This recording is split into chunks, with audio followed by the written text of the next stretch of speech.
Hi everybody, this is the start of maybe a new series of studio videos.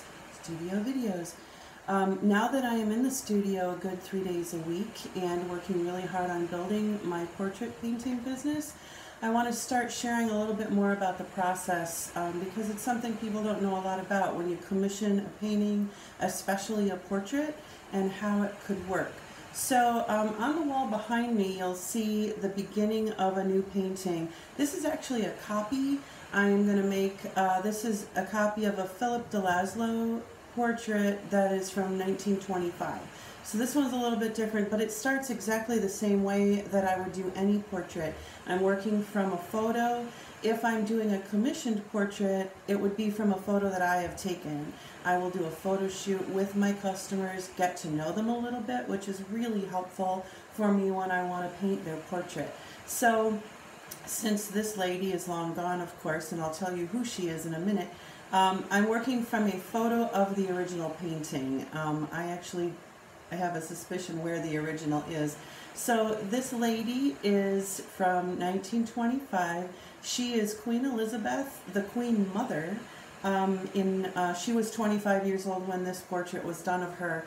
She would have been married at that point, but not queen, and in fact not intending to be queen, because if you remember, George was the second son, and Edward would have been, or was king briefly until he abdicated the throne to Mary Wallace Simpson, and then George V became king, and Elizabeth here became the queen.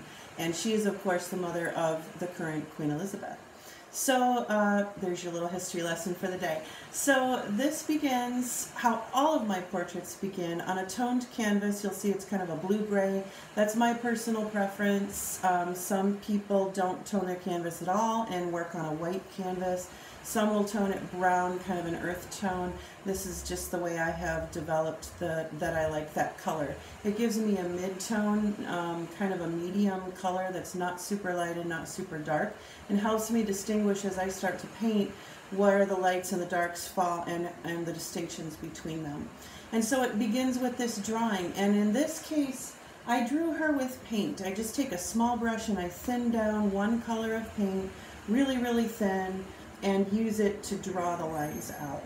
And this is almost the most important part of the whole thing, because if the drawing is wrong, it doesn't matter how good the painting is, because if it doesn't look right, if the proportions aren't right, and of course most of all, if it doesn't look like who I'm painting, it's no good. So I spend a lot of time getting this right. I don't trace it, but I will sometimes use a grid. In this case, I just drew it and kept checking it against the original until I had it dead on exactly how the drawing will match up with the original photo.